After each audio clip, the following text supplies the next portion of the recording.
Hello' guys, আজি বৃহস্পতিবাৰ আমাৰ নিৰামিষ থালি হয়।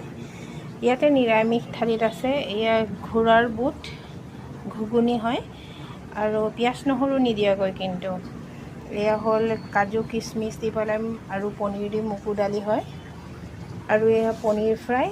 এয়া হ'ল চাউল আৰু মগু দালি, মানে ফলা মগু দালি আৰু গাজৰৰ পকৰা হয় আৰু এটা জলকীয়া। যদি আপোনালোকৰ মোৰ এই ডেইলি ফুড দুপৰীয়া থালিখন ভাল লাগে, অকণমানি এটা লাইক কৰি দিব। হেল্ল' গাইজ, আজি বৃহস্পতিবাৰ আমাৰ নিৰামিষ থালি হয়।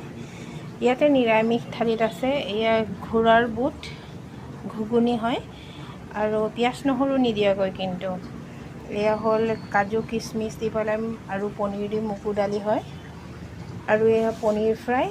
এয়া হ'ল চাউল আৰু মগু দালি, মানে ফলা মগু দালি আৰু গাজৰৰ পকৰা হয় আৰু এটা জলকীয়া। যদি আপোনালোকৰ মোৰ এই ডেইলি ফুড দুপৰীয়া থালিখন ভাল লাগে, অকণমানি এটা লাইক কৰি দিব।